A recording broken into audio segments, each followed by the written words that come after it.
आप इनको कहो कि तुम्हें 2 साल के लिए सांसद वीर बना रहे हैं, खुद की लालसा इनकी राजनीति में नहीं मिट रही है। बर्बाद होने के कगार पर खड़ा है। पूरे देश के अंदर मिलिट्री शासन लागू करने की कोशिश की जा रही है और उसके अंदर आपको ईडी दिखाई दे रही है। कांग्रेस एक लिमिटेड कंपनी है और उसमें कांग्रेस का सीईओ है, उसके ऊपर हमला हुआ है। शेखावाटी की कक्षा 6 से 12 तक के बच्चों के लिए टिंकरले लेकर आया है कोडिंग कंपटीशन, वो भी 4 दिन के फ्री समर कैंप के साथ। अभी डाउनलोड करें लेट्स टिंकर ऐप और जीते 1 लाख रुपए तक के इनाम। आकाश तुम क्यों मौन हो, भूल गए क्या कि कौन हो। राम राम जी, मेरा नाम अरुण थे, देख रहे हो झलको झुंझुनू। कैमरामैन उमेश के साथ आज मैं पहुंचा शिक्षक भवन के सामने पूरा एसएफआई और डीएफआई की प्रेस कॉन्फ्रेंस है। सब हवा से बातचीत करांगा कि किस चीज़ के खिलाफ है। आपको देखा खेणो ये कि जिस हिसाब से आंदोलन चाल रहा है अंदर टाबरा की, जिस हिसाब से छात्रा की गिरफ्तारी हुई है, सरकार की जगह प्रशासन की जो दोगलो व्यवहार है, बाकी ऊपर बात से बातचीत करेंगे। अब पूरी बातचीत बस आप करांगा, वीडियो को मैं अंत तक बना रही हूँ। साथ में एक चीज़ बता दूँ कि शेखावाटी के अंदर कोडिंग कंपटीशन चल रहा है क्लास 6 से लेकर 12वीं क्लास तक का बच्चा के लिए। साथ में 4 दिन को समर कैंप भी है, तो अगर तुम पार्टिसिपेट करना चाहो तो अभी डाउनलोड करो टिंकरली ऐप ने, और साथ में जिसको 1 लाख रुपए तक का इनाम भी। सारा का मतलब ये होगी कांग्रेस के लिए देश से पहला एक आदमी या फिर एक परिवार। कांग्रेस एक लिमिटेड कंपनी है और उसमें कांग्रेस का सीईओ है, उसके ऊपर हमला हुआ है। उस कंपनी के कर्मचारी हैं, वो अपने सीईओ को बचाने की कोशिश करेंगे या देश की आम समस्याओं से और नौजवान की समस्याओं से उनको कंसर्न रहेगा। ये तो मतलब बताने वाली बात ही नहीं, मतलब ये क्लियर फैक्ट है। देखा नहीं झुंझुनू के अंदर जब भारत की जनवादी नौजवान सभा और स्टूडेंट फेडरेशन ऑफ इंडिया प्रदर्शन कर रही थी और उसी के बगल के अंदर कांग्रेस के विधायक और ईडी के खिलाफ कर रहे थे। अरे देश के अंदर जब आज पूरे देश का युवा बर्बाद होने के कगार पर खड़ा है, पूरे देश के अंदर मिलिट्री शासन लागू करने की कोशिश की जा रही है और उसके अंदर आपको ईडी दिखाई दे रही है। एक बात बताओ, मैं जिस प्रकार से अगर राजनीतिक बात की जाए तो मैं भारतीय कम्युनिस्ट पार्टी से संबंध रखता हूं। भारतीय कम्युनिस्ट पार्टी का त्रिपुरा के अंदर शासन था, वेस्ट बंगाल में शासन था और अब केरल में शासन है। तीनों स्टेट में शासन होते हुए भी किसी भी भारतीय कम्युनिस्ट पार्टी के मंत्री, विधायक, सांसद के खिलाफ ईडी, सीबीआई, आईबी क्यों पीछे नहीं लग रही हैं? एक मतलब सोचने वाली बात है। बताओ किसी सिंगल लीडर के खिलाफ अगर, और जो ये फासिस्ट गवर्नमेंट है, बीजेपी पार्टी है जो दक्षिणपंथी पार्टी है, उसका दूर विरोधी अगर वो किसी को मानती है तो वामपंथी पार्टी को मानती है। उनके कट्टर दुश्मन तो हम हैं, लेकिन हमारे किसी नेता या किसी विधायक या किसी भी ऑफिस बीरर के खिलाफ ईडी या किसी भी प्रकार की जांच करने की कोशिश की क्या? क्योंकि हम जनता के मुद्दों पर लड़ते हैं, परिवार के लिए या अपनी पैतृक संपत्ति बढ़ाने के लिए नहीं लड़ रहे हैं। ये हमारे वाला जो संगठन है जनवादी संगठन है, जनता की बात करते हैं। ये कोई प्राइवेट लिमिटेड कंपनी नहीं है। जैसे एक चीज थे बार पहले भी बता रहा है कि जिस हिसाब से टाबर आंदोलन कराया के ऊपर केस कराया गया और काल एक आंदोलन हो राजेंद्र गुड्डा का बेटो आयो बड़े भी थे। कुछ वीडियो आपने सामने आया कि कलेक्टर के सामने टेबल के ऊपर बजा के बात करे जा रहे हो। आप में जाए धमकी भी दी जा रही कि अगर कलेक्टर बाहर नहीं आए तो आप बड़े जाओगा, आप पटरिया के ऊपर जाओगा, बड़े आप सरकारी संपत्ति नुकसान न पहुंचे के लिए कलेक्टर बनना जो है भाषा को एक चेतावनी दी गई प्रशासन ने। फिर विभाग के खिलाफ एक बहुत ही अच्छो रवैया अपनाया गया और टाबरा के खिलाफ बात करना की गिरफ्तार करे गए हैं। बता के ऊपर मेरा ये मानना है कि हम इस बात के लिए नहीं लड़ रहे हैं कि राजेंद्र गुड्डा के बेटे के ऊपर मुकदमा लगवाना चाहिए, लेकिन हम इस बात से बताना चाहते हैं कि ये राजस्थान सरकार का जो प्रशासन है या फिर इस राजस्थान सरकार का रवैया क्या है। आप देख लीजिए, राजस्थान सरकार के अंदर मंत्री है, मंत्री का बेटा यदि कुछ भी बोलता है तो वो बिल्कुल जायज है। यदि युवा अपने अधिकार के लिए बोलता है तो वो गलत है। आपने देखा होगा कि जो युवा इस जिले के अंदर आंदोलन कर रहा था, बड़े शांतिपूर्ण, बड़े स्वादपूर्ण तरीके से कर रहा था। आपने देखा होगा पूरे देश के अंदर एकमात्र जिला ऐसा झुंझुनू जिला था जहां एक गाड़ी के शीशे के भी खरोच नहीं आई, जहां एक बिल्कुल भी शांतिपूर्ण और बिल्कुल भी अनुशासित तरीके से किया गया था। लेकिन जिस प्रकार से इस झुंझुनू के जिला प्रशासन ने युवाओं के ऊपर मुकदमे लगाकर अपने आप को खुद के ऊपर सवाल खड़े किए हैं कि हमारा तो ये मानना है, या फिर और बाकी जो लोग हैं, जनता इसको पढ़ेगी तो वो भी ये समझेगी कि भाई इस झुंझुनू के प्रशासन ने भी अपने आप को किसी नेता की कठपुतली या किसी नेता की चप्पल जूती उठाने का काम किया है। बताओ कि एक तरफ कांग्रेस खड़ी है कि वे बीजेपी के खिलाफ ही इन अग्निपथ वापस लेना चाहे और आप बात करें उरज जब कोई भी आगजनी को नहीं, कोई भी सरकारी संपत्ति नुकसान को पहुंचे के बावजूद आप बात करें कि राजस्थान सरकार जी की टाबरा ने गिरफ्तार कर रही है, तो भाई क्या संदेश देना चाहो? देखो, इसके पीछे संदेश ये है कि वो भी दमनकारी सरकार है। मैं तो ये पूरे राजस्थान के अंदर नारा भी लगता है गहलोत और इस वसुंधरा की मिलीजुली सरकार है। आपने देखा होगा इस राजस्थान सरकार के 3 साल के कार्यकाल के अंदर आप देख लीजिए, छात्राओं ने इस सरकार के खिलाफ यदि कोई आंदोलन किया है, मैं ये मानता हूँ पूरे देश के अंदर किसी राज्य का मुख्यमंत्री वो पहला मुख्यमंत्री होगा अशोक गहलोत, जो लोगों के घर भेज कर मुकदमे लगवाता है। इस प्रकार से इस जनता को भी और इस राजस्थान को भी समझना चाहिए कि इसका जो राजस्थान सरकार का अग्निपथ को लेकर रवैया क्या है। आप देख लीजिए, इनकी जो जंतर मंतर के ऊपर उन्होंने अग्निपथ के खिलाफ जो सभा की है, मैं तो ये मानता हूँ कि अग्निपथ का तो सिर्फ एक नाम था, वो इनका अपने आका को बचाने के लिए, अपने राहुल गांधी को बचाने के लिए लिए वो एक ईडी के खिलाफ ही धरना प्रदर्शन था। आप देख लीजिए यहाँ हाल ही में जो झुंझुनू कलेक्ट्रेट के ऊपर जिस दिन इस भर्ती की घोषणा हुई उसके दूसरे दिन यहाँ एक और युवाओं का प्रदर्शन था, एक और कांग्रेस का प्रदर्शन था।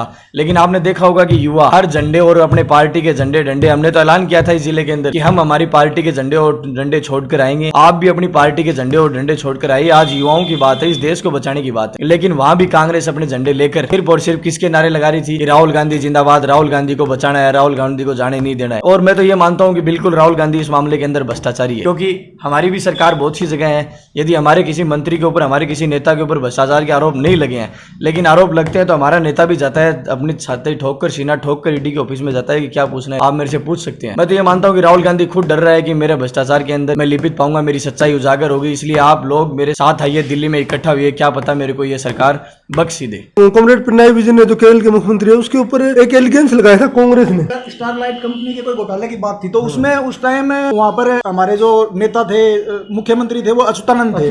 तो हमारे मतलब ये दुनिया का मतलब एक तगड़ा इतिहास है कि हमारी कम्युनिस्ट पार्टी के जो मुख्यमंत्री हैं उन्होंने खुद ने सीबीआई जांच की अनुशंसा की कि आप इसके ऊपर सीबीआई जांच करिए और बताइए कि हमारा अगर कौन आदमी इन्वॉल्व है। तो हम पाक साहब निकले। हमारे को मतलब हमारे कम्युनिस्ट का जीवन शैली, उसका लड़ने का तरीका, उसके जिंदगी का मिशन, वो रास्ता ही अलग है।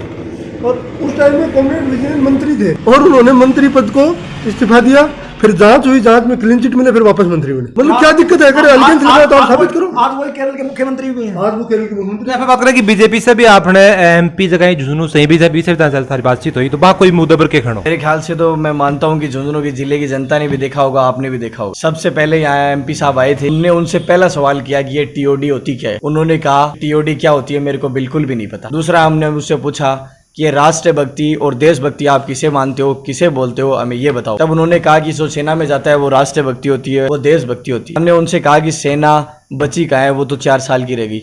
बोले वो भी देशभक्ति। मतलब कि जब उनको इस बात का ही नहीं पता कि टीओडी है क्या, टीओडी इस देश के अंदर इसके नियम क्या है, इसके कायदे क्या है, इन चीज के बारे में नहीं पता, फिर भी इस जिले का एमपी लाइव आकर ये बोलता है कि ये राष्ट्रभक्ति की भावना है, देशभक्ति की भावना है। और जिस प्रकार से उनसे हमारी बातचीत हुई, उनके साथ हमने अंदर कहा कि उनको आप उसके खिलाफ बोलिए, आप उसको लेटर लिखिए। तब उन्होंने एक बात और उजागर की, उन्होंने कहा कि बोले हमें तो इस बात का पता ही नहीं कि ये देश के अंदर क्या लेकर आ रहे हैं। मैं मानता हूँ इससे ज्यादा लोकतंत्र की हत्या इस देश के अंदर नहीं हुई होगी, क्योंकि कोई भी कानून पूरे देश का कानून है, पूरे देश का कानून संसद के अंदर सब एमपीओ से राय लेकर सबसे पास करवाया जाता है, पूरी संसद के अंदर उस पर प्रस्ताव लाया जाता है। लेकिन हालात ये हो गए कि ये एमपी तो सब बन गए इस देश के मुर्दा, और मोदी जी और अमित शाह जी इनको लाकर वो लेटर देते हैं और इनको ये कहते हैं कि ये कागज है, इसके ऊपर साइन करके दे देना। इनकी किसी भी एमपी की औकात नहीं है, किसी भी बीजेपी के नेता की औकात नहीं है कि मोदी वो अमित शाह से वो सवाल जवाब कर सके, वो उनसे पूछ सके साहब आपने क्या लागू कर दिया। इनको सिर्फ फिक्र है अपनी टिकट की और अपनी राजनीति में किस तरह उभर कर आ सके। एमपी साहब बोल रहे थे कि अच्छा 4 साल का मौका मिलेगा, बहुत से युवा इसके अंदर जाएंगे, बहुत से युवाओं को मौका मिलेगा। एमपी साहब से हमने उस टाइम भी सवाल किया था कि एमपी साहब पहले आप एमएलए बने थे, आपके मन में लालसा जगी, आप एमएलए से नहीं रुके, आप एमपी बनने के लिए आए, एमपी बने। एमपी बनने के बाद भी आप नहीं रुके, आपने झुंझुनू जिले के अंदर सभापति के अंदर भी अपने संबंधी को चुनाव लड़वाया और खैर सभापति में उनकी नहीं चल सकी, वरना वो सभी सभापति बनते। उसके बाद उनकी चाहत और देखिए, अपनी पुत्र वधू को जिला परिषद का चुनाव लड़वाया और जिला प्रमुख बनाया। कि मतलब इनकी खुद की लालसा देखिए आप, राजनीति के अंदर खुद की लालसा इनकी राजनीति में नहीं मिट रही है। ये खुद चाहे इनको ये कह दो, आप इनको कहो कि तुम्हें 2 साल के लिए सांसद वीर बना रहे हैं, तुम्हें 2 ही साल नौकरी करनी है संसद के अंदर, तुम्हें 2 ही साल सांसद रहना है, ये पागल हो जाएंगे, रातों रात उठ के भगने लग जाएंगे। इनकी हालात ये हो जाएगी। बताओ कि आप बात करा कि झुंझुनू के थे बहुत बड़ा छात्र नेता हो, तो जब छात्रा के थे बहुत करीब रहो, तो बाको एक ऊपर क्या कहना है कि कुछ बदलाव भी के अंदर चाहो या फिर पूर्णतः हटाई जागनी पद योजना? देखो इसके अंदर बदलाव की स्थिति ये है, बिल्कुल अगर ये मानते हैं कि सेना को भाई हम यंग करना चाहते हैं, सेना को हम और ट्रेंड करना चाहते हैं, तो जिस प्रकार से इसके अंदर जो कायदे कानून दिए गए हैं, जो 4 साल का दिया गया है, ये 4 साल का आप इस बात को समझिए कि सेना के अंदर एक नियम होता है कि 5 साल यदि किसी ने जॉब सेना के अंदर की है तो उसको जो सेना के जो फायदे हैं, पेंशन के फायदे हैं, कैंटीन के हैं, ECHS के हैं, हॉस्पिटल के हैं, जो भी फायदे हैं वो उन्हें देने पड़ेंगे। 4 साल का इन्होंने इसीलिए किया है ताकि उनको फायदे नहीं दे सके।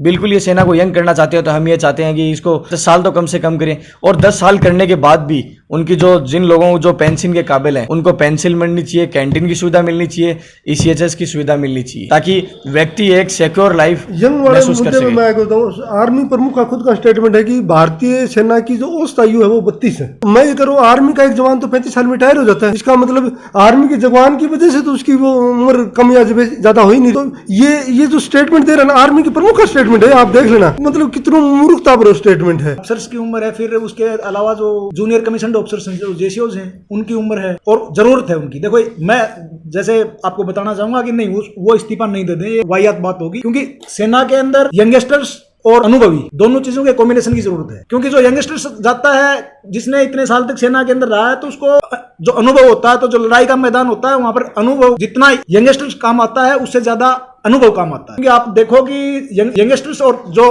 सबसे ज्यादा जब हम कोई भी वारफेयर होता है या ऑपरेशन होता है उसमें ज्यादातर यंगस्टर्स मतलब शहीद होते हैं। कारण क्या होता है? उसका अनुभव कम होता है, तो अनुभव बड़ी चीज होती है। सेना का ये बात अच्छी है कि जो हमारे SFI के साथी ने, पंकज ने बताई कि सेना की जो है ना, इसको 10 साल करिए और पेंशन करिए। सबसे बड़ी बात क्या है कि ये जो आर्थिक भार, मतलब सरकार ये कर क्या रही है? ये पूरी लड़ाई तो पैसे की चल रही है ना।